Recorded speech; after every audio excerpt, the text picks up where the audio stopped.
Good morning, dear students. You are most welcome once again to our YouTube channel English with Naren Sir. Dear students, in our last video we have studied chapter 2 from Beehive. The name of chapter 2 is The Sound of Music, and we have studied the first part of this chapter. Now, today we are going to study the second part, which is the Sehnai of Bismillah Khan. So, let's start the chapter. Before you read, do you know these people? क्या आप इन लोगों को जानते हैं? What instruments do they play?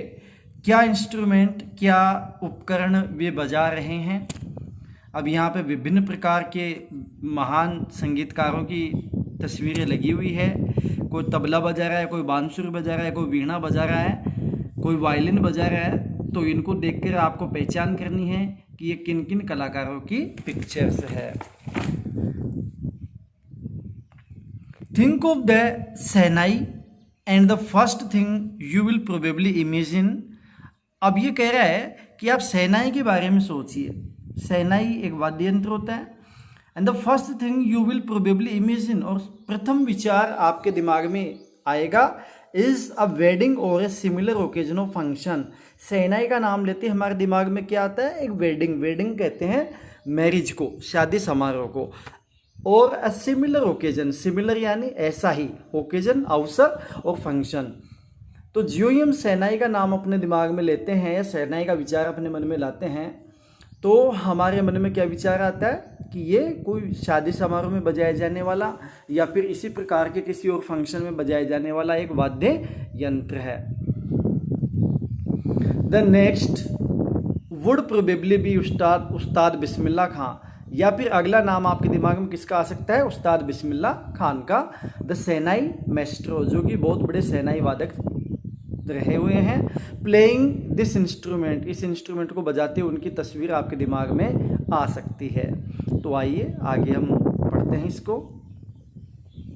Emperor Aurangzeb banned the playing of a musical instrument called pungi in the royal residence for it had a shrill unpleasant sound.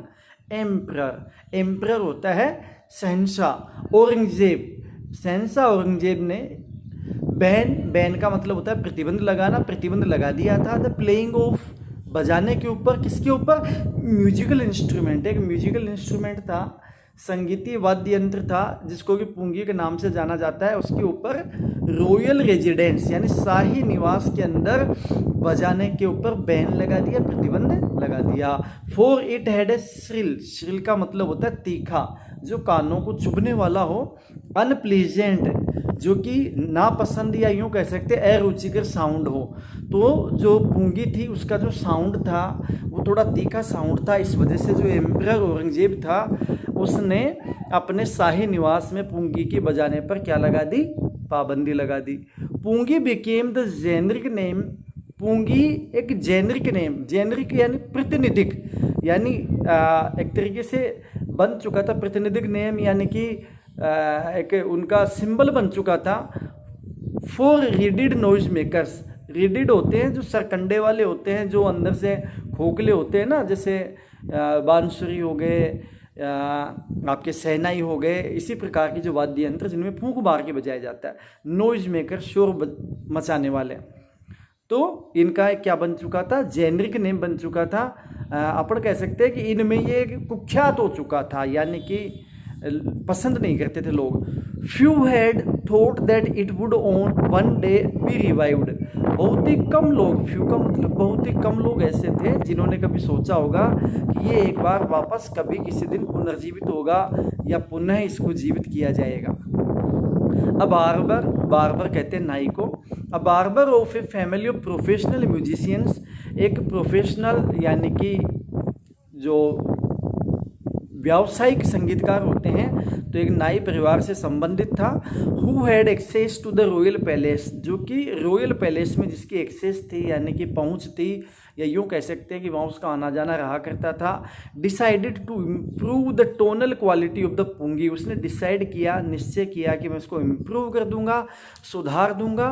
Tonal quality, tonal का मतलब ध्वनि, quality यानी इसकी जो गुण है, विशेषताएं हैं पुंगे की, उसको मैं सुधार दूंगा।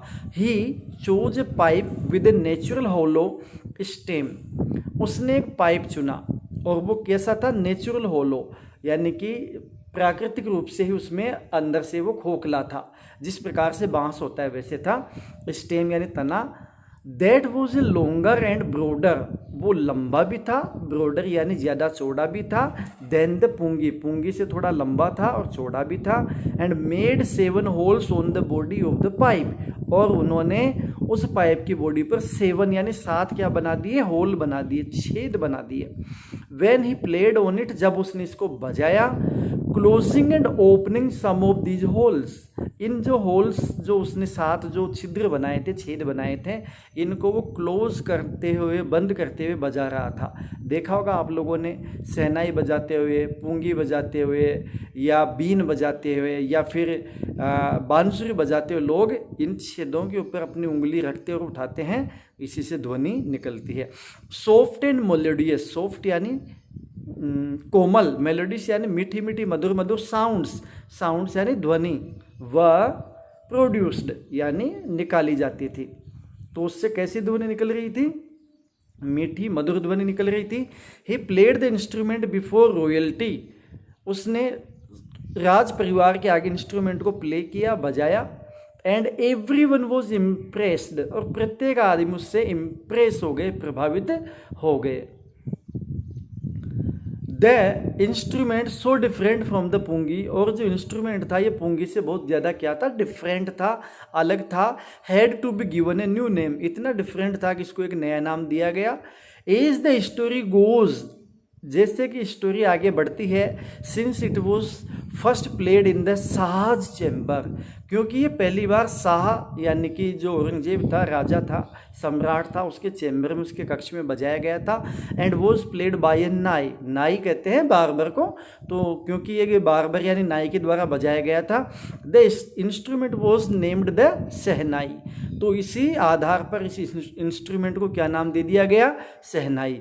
यहाँ आप इस पिक्चर में अंतर भी देख सकते हैं, ये पुंगी दी गई है, इसको आप देखिए, ये एक पुंगी है, पुंगी बीच में से कैसी है, गोल है, और ये एक क्या दी गई है आपको, शहनाई दी गई है।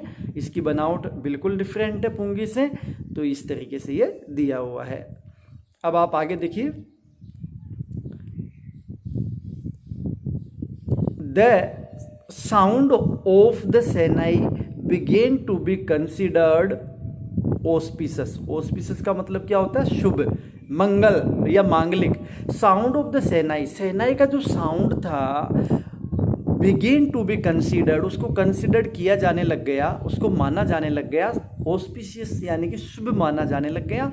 And for this reason it is still played in temples, और इसी कारण से ये आज भी कहाँ बजाई जाती है, मंदिरों में बजाई जाती है। And is an indispensable component, indispensable का मतलब होता है अभिन्न, परम आवश्यक, जिसको अपन कह सकते हैं कंपोनेंट बन चुका है, अंग बन चुका है। Of any North Indian wedding, उत्तर भारत में कोई भी शादी होती है, कोई विवाह होता है, तो उसमें जो शहनाई है वो उसका भिन्न अंग बन चुका है। आप लोगों ने देखा होगा कि विभिन्न जगहों पर जो शादी के प्रोग्राम होते हैं, तो वहाँ पे आप लोगों को शहनाई बजते हुए नजर आ जाती है। तो ये शादी और मंदिरों में विशेष रूप से बजाई जाती है। In the past the shehnai was part of the नौबत और traditional ensemble of 9 instrument found at royal courts in the past, अतीत में, भूतकाल में, शहनाई was part of the नौबत।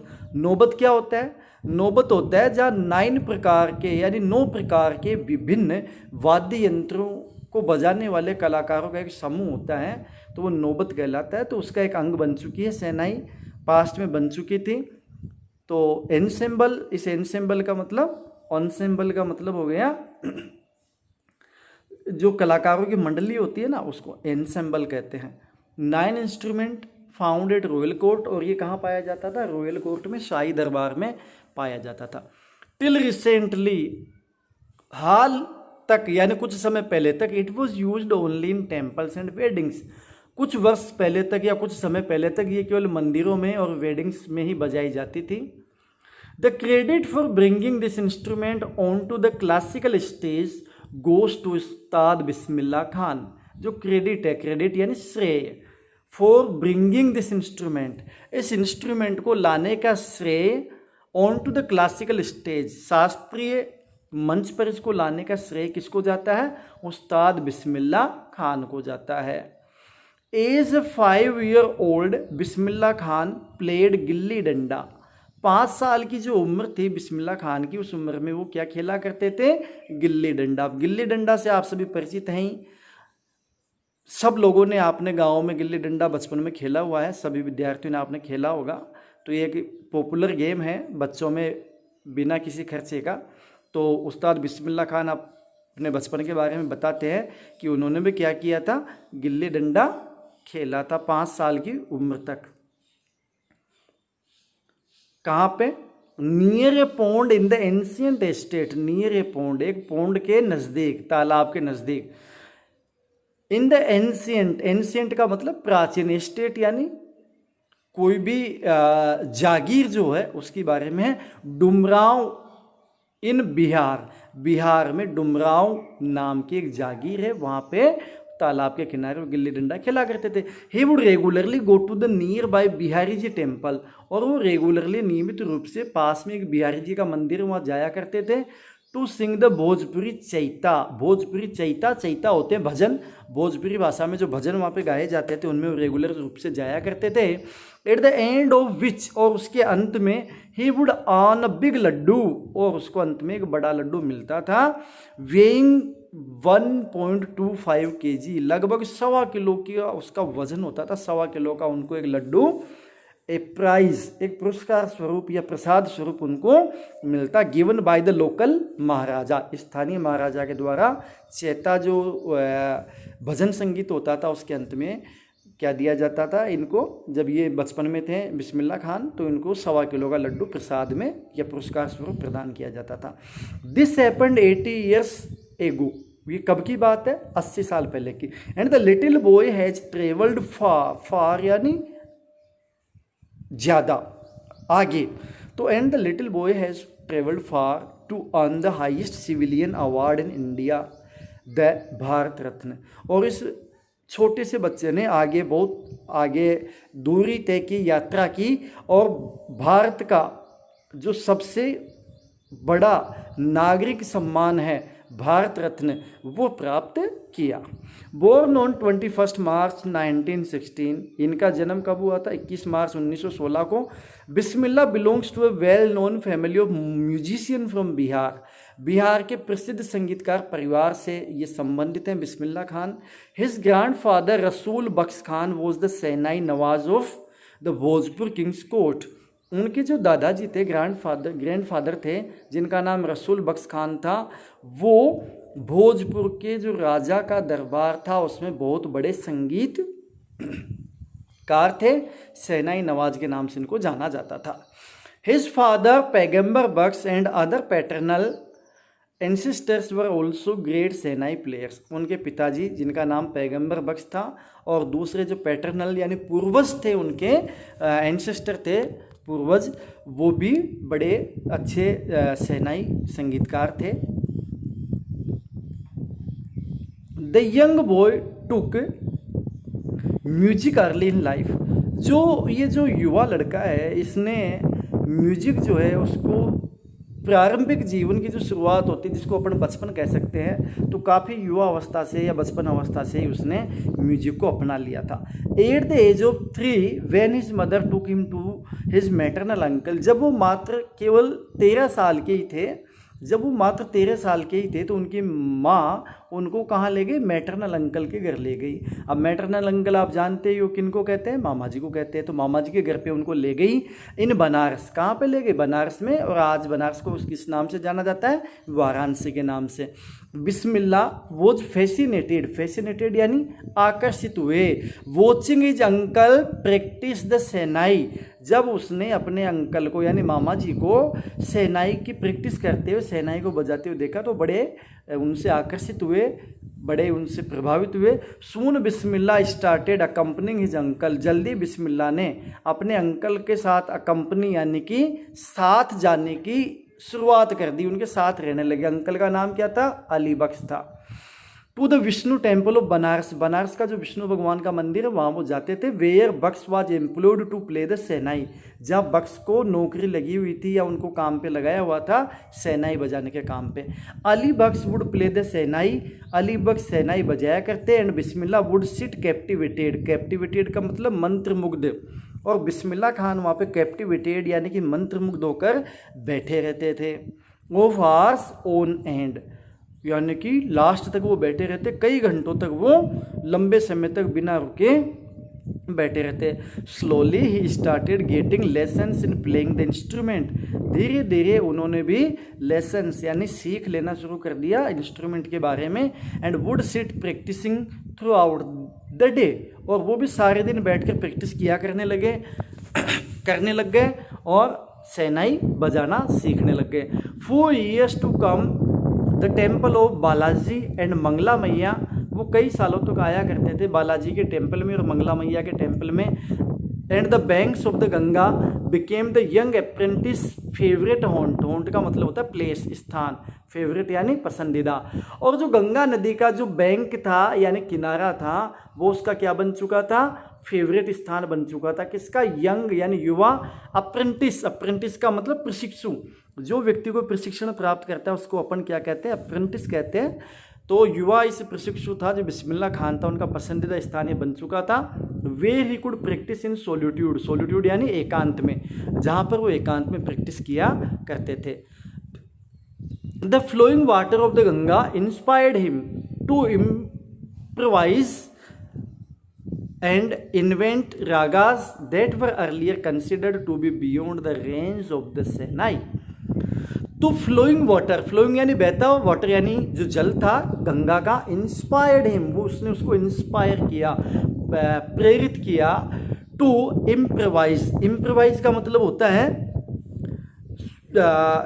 अच्छे से उसमें सुधार करना या और अपने प्रतिभा में निखार लाना, या अपन इसको कह सकते हैं कि तत्काल रचना करना।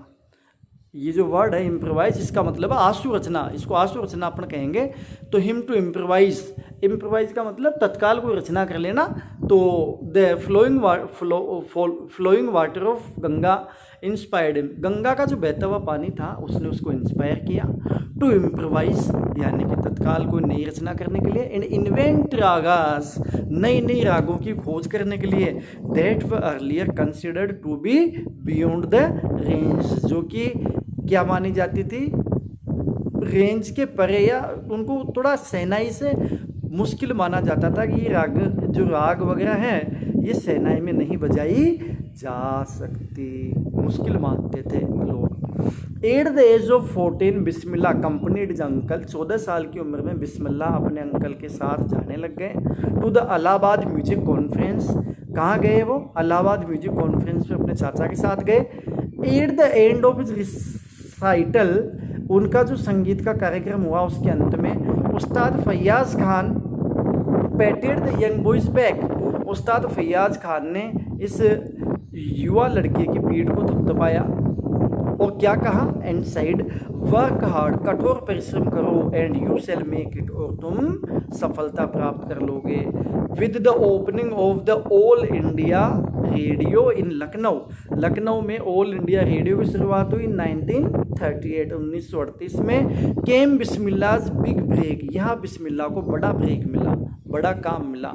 ही soon became an open heart shehnai player on radio, जल्दी ही वो रेडियो के ऊपर सबसे ज़्यादा या अपन कह सकते हैं कि प्राय सुने जाने वाले शहनाई वादक बन चुके थे, यानी लोग इनको रेडियो पे सुनते थे और पसंद करते थे। When India gained independence on 15 अगस्त 1947, जब भारत को 15 अगस्त 1947 को स्वतंत्रता मिली, Bismillah Khan became the first Indian, Bismillah Khan प्रथम भारतीय बन गए टू ग्रीट का मतलब अभिवादन करना, द नेशन विद सेनाई, उन्होंने सेनाई से राष्ट्र की, हमारे देश का क्या किया, स्वागत किया, अभिवादन किया। He poured his heart out into राग काफी फ्रॉम द रेड फोर्ट, लाल किले से उन्होंने राग काफी बजाकर एक तरीके से जान डाल दी। To an audience which included Mahatma Gandhi and Pandit Jawaharlal Nehru, तो लाल किले पर उन्होंने सेनाई बजाई और उनके ऑडियंस में कौन कौन मौजूद थे श्रोताओं में, महात्मा गांधी और पंडित जवाहरलाल नेहरू वहाँ पे मौजूद थे। Who letter gave his famous tourist with destiny speech, और जवाहरलाल नेहरू ने उसके बाद में जब इनका संगीत का कार्यक्रम हुआ तो उसके बाद में अपना जो प्रसिद्ध भाषण था ट्रिस्ट विद डेस्टिनी, यानी कि भाग्य के साथ मुलाकात, एक स्पीच था उनका, बड़ा फेमस है जवाहरलाल नेहरू का, तो इस स्पीच को उन्होंने दिया। Bismillah Khan has given many memorable performance both in India and abroad, Bismillah Khan ने बहुत ही मेमोरेबल यानी जिनको अपन कह सकते हैं कि जिनको याद कर सके अपन, या अविस्मरणीय, जिनको हम भुला नहीं सकते, जिसको कि हम लंबे समय तक याद रखते हैं, तो इन्होंने memorable performances the both in India, both यानी दोनों ही जगह पे, कहाँ इंडिया में, और एब्रोड यानी विदेश में। His first trip abroad was to Afghanistan, उनकी पहली विदेश यात्रा कहाँ के लिए थी, अफगानिस्तान के लिए थी। कहाँ के लिए थी, अफगानिस्तान के लिए। Where king Zahir Shah was so taken in यानी प्रभावित हुए, वहाँ जो राजा थे किंग जहीर शाह वो उनसे बड़े प्रभावित हुए। By the maestro that he gifted him priceless Persian carpet, वो इतने ज़्यादा उनकी संगीत कला से प्रभावित हुए कि उन्होंने गिफ्ट में उनको क्या दे दी, एक प्राइसलेस यानी कि बहुत ही बहुमूल्य पर्सियन कारपेट उनको गिफ्ट यानी उपहार में दे दी। एंड अदर सुवनियर, और दूसरे उनको सुवनियर यानी स्मृति चिन्ह भेंट में दे दिए। The king of Afghanistan was not the only one, Afghanistan का राजा एकमात्र ऐसा आदमी नहीं था टू बी फैसिनेटेड, जो कि आकर्षित हुआ था विद बिस्मिल्लाह म्यूजिक, जो बिस्मिल्लाह की म्यूजिक से प्रभावित हुआ था। Film director Vijay Bhatt was so impressed, film director जो थे विजय भट्ट वो भी उनसे बहुत ज़्यादा प्रभावित हुए थे, वो so impressed. After hearing Bismillah play at festival, एक फेस्टिवल में बिस्मिल्लाह को उन्होंने शहनाई बजाते हुए देखा। That he named a film, वो इतने ज़्यादा प्रभावित हुए कि उन्होंने एक फिल्म बना दी और उसका नाम क्या रखा, आफ्टर द इंस्ट्रूमेंट कोल्ड गूंज उठी शहनाई, इस इंस्ट्रूमेंट के नाम पर ही यानी शहनाई के नाम पर उन्होंने एक फिल्म बना दी और उसका नाम क्या रखा, गूंज उठी shehnai. The film was a hit, और ये जो फिल्म थी हिट साबित हुई यानी बहुत ज़्यादा अपन कह सकते हैं कि सफल रही। And one of Bismillah Khan's composition, और एक बिस्मिल्लाह खान की कंपोजिशन थी, रचना थी, जिसका नाम था दिल का खिलौना है टूट गया। तो ये गाना इस फिल्म में था। Turned out to be a nationwide, पूरे देश के अंदर ये साबित हुआ क्या, चार्ट बस्टर का मतलब होता है रिकॉर्ड तोड़ देने वाला, यानी कि इस गाने ने सारे रिकॉर्ड तोड़ दिए, बहुत ज़्यादा फेमस हुआ।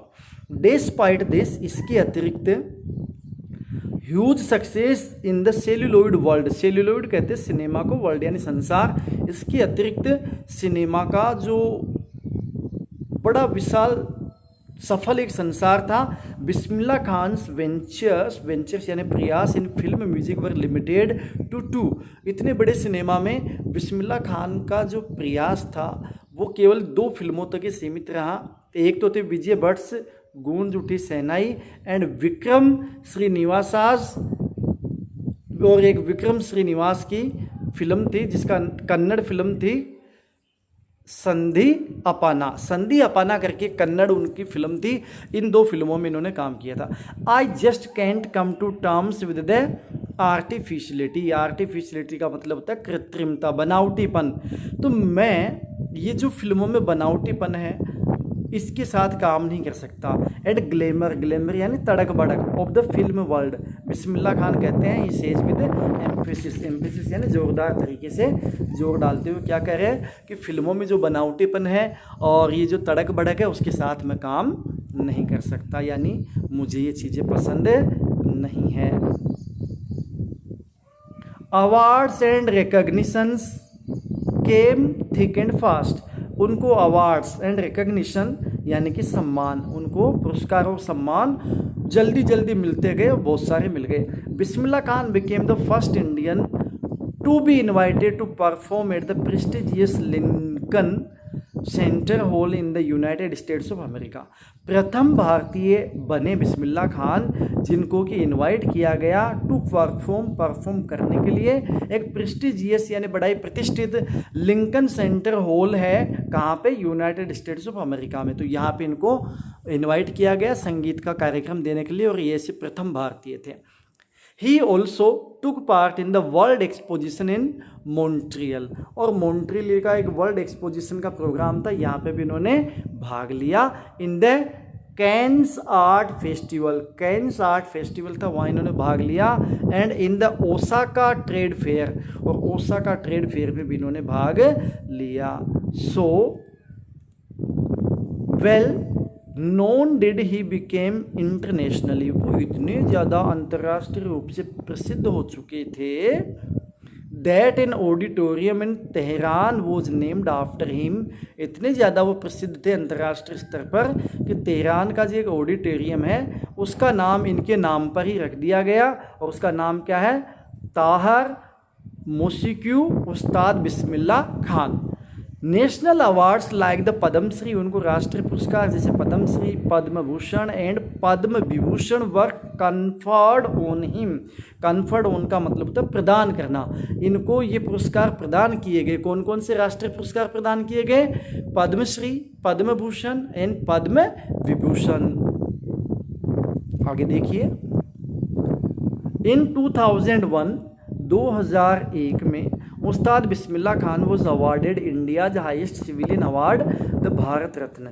2001 में इनको भारत का सर्वोच्च नागरिक सम्मान भारत रत्न दिया गया। भारत रत्न से इनको सम्मानित किया गया। कब किया गया, इन 2001 में। डियर स्टूडेंट्स, ये क्वेश्चन कई बार कंपटीशन के एग्जाम से पूछा हुआ है कि उस्ताद बिस्मिल्लाह खान को भारत रत्न कब दिया गया, तो आप इसको प्लीज़ अच्छे से याद कर ले। ये इनको 2001 में दिया गया था। With the coveted award resting on his chest. अब काउटेड का मतलब होता है ललचाने वाला, यानी जिसके प्रति लोगों के मन में लालच हो।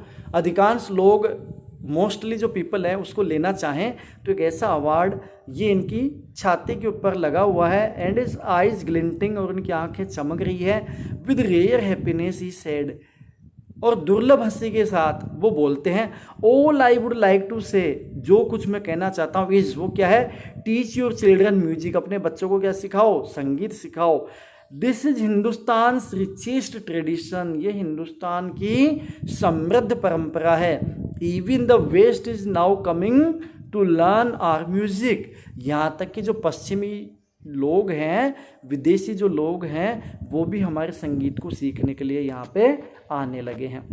इन spite of having travelled all over the world, in spite of का मतलब होता है के बावजूद, having travelled of all over the world, पूरे विश्व की यात्रा करने के बावजूद, Khan Sahab as he is fondly called, जैसा कि वो मजाक में कहा करते थे या कहते हैं वो, एक्सीडिंगली फॉन्ड ऑफ बनारस, कि मैं बनारस के लिए बहुत ही ज़्यादा फॉन्ड ऑफ हूँ। फॉन्ड ऑफ का मतलब वैसे शौकीन होता है, लेकिन यहाँ फॉन्ड ऑफ का मतलब है बहुत ही ज़्यादा उनके मन में सम्मान है, यानी वो वहाँ रहना चाहते हैं, उनको बहुत अच्छा लगता है। एंड डुमराव, और डुमराव उनको अच्छा लगता है। And they remain for him the most wonderful towns of the world, और विश्व के जितने भी बड़े बड़े टाउन्स यानी कस्बों की उन्होंने यात्रा की है, वहाँ हमेशा उनके दिल में रचे बसे रहे। कौन कौन?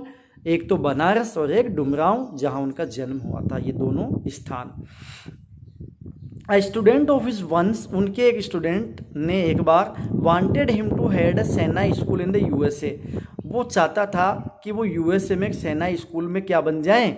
हेड बन जाएं। एंड द स्टूडेंट प्रोमिस्ड, और उस स्टूडेंट ने प्रोमिस भी किया टू रिक्रिएट, कि मैं रिक्रिएट कर दूंगा the atmosphere of Banaras, Banaras का एटमोसफियर यहाँ पे मैं रिक्रिएट कर दूंगा, यानी वैसा का वैसा एटमोसफियर बना दूंगा। बाई रेप्लिकेटिंग, रेप्लिकेटिंग का मतलब क्या होता है? प्रतिकृति बनाना, यानी कि वैसा ही मॉडल बना देना। द टेम्पल्स देयर, कि मैं बनारस में जैसे मंदिर बने वैसे के वैसे मंदिर यहाँ मैं तुम्हारे लिए बना दूंगा। बट खान साहब आस्क्ड हिम, लेकिन खान साहब ने उनसे पूछा if he would be able to transport river Ganga as well, कि क्या तुम रिवर गंगा को भी यहाँ पे ला सकते हो। Later he remembered to have said, बाद में वो याद करते हुए कहते हैं that is why whenever I am in foreign country, इसलिए जब कभी मैं विदेश में होता हूँ, आई कीप यर्निंग, यर्न का मतलब YERN, यर्न का मतलब होता है इच्छा रखना, मन में कोई कामना पालना, कोई लालसा पालना, इच्छा रखना। तो मेरे अंदर एक इच्छा रहती थी, तीव्र इच्छा रहती थी, जब मैं विदेश में रहता था तो मेरे मन में क्या तीव्र इच्छा रहती थी? टू सी हिंदुस्तान, कि मैं हिंदुस्तान को देखूं, हिंदुस्तान को देखने की इच्छा उनके मन में रहती थी। वाइल इन मुंबई, जब वो मुंबई में थे, यानी जब वो मुंबई में होते थे, I think of only Banaras, तब मैं केवल बनारस के बारे में सोचता। एंड द होली गंगा, और केवल गंगा के बारे में सोचता, मुंबई में रहता तो। एंड वाइल इन बनारस, और जब मैं बनारस में रहता हूँ, आई मिस द यूनिक मट्ठा ऑफ डुमराव, और डुमराव का जो अद्वितीय, यूनिक यानी अद्वितीय यानी अनोखा, क्या है? मट्ठा। तो जो बिल्कुल यहाँ कोई मट्ठा वहाँ की कोई प्रसिद्ध चीज़ है, तो उस चीज़ को मैं याद करता था डुमराव की को। आगे देखिए, Ustad Bismillah Khan's life is perfect example of the rich cultural heritage of India. Ustad Bismillah Khan की जो लाइफ है परफेक्ट, यानी कि उचित उदाहरण है रिच, समृद्ध सांस्कृतिक विरासत, हेरिटेज यानी विरासत, भारत की सांस्कृतिक विरासत का एक समृद्ध उदाहरण है। One that effortlessly accepts that a devout, अब डिवाउट का मतलब होता है धर्मनिष्ठ मुस्लिम, जो कि एक बहुत ही एफर्टलेसली एक्सेप्ट करते हैं इस चीज़ को, यानी कि बिना किसी कठिनाई के स्वीकार करते हैं कि वो एक धर्मनिष्ठ मुस्लिम है। Like him can very naturally play the shehnai, वो बड़ी नेचुरली, बड़ी स्वाभाविकता के साथ सेनाई को बजा लेते थे। Every morning at the Kashi Vishwanath temple, प्रत्येक सुबह काशी विश्वनाथ के मंदिर में वो एक मुस्लिम धर्मनिष्ठ व्यक्ति थे, और वो क्या करते थे? शहनाई बजा या करते थे। तो देखो कितनी एक धार्मिक, अपन कह सकते हैं कि सामंजस्य की बात है कि एक धर्मनिष्ठ मुस्लिम होने के बावजूद वो हिंदू मंदिर में बड़े प्यार से, बड़े अदब के साथ शहनाई बजाया करते थे। तो डियर स्टूडेंट्स, इस प्रकार से अपने दोनों चैप्टर कंप्लीट हो चुके हैं। आपको इनका होमवर्क करना है, आपके पास टेक्स्ट बुक अवेलेबल है, वहाँ से the sound of music chapter के जो फर्स्ट पार्ट और सेकंड पार्ट हैं, दोनों के क्वेश्चन आंसर्स आपको आपकी होमवर्क की कॉपी में करना है। तो that's all for today, have a nice day, thanks for watching my video, thank you.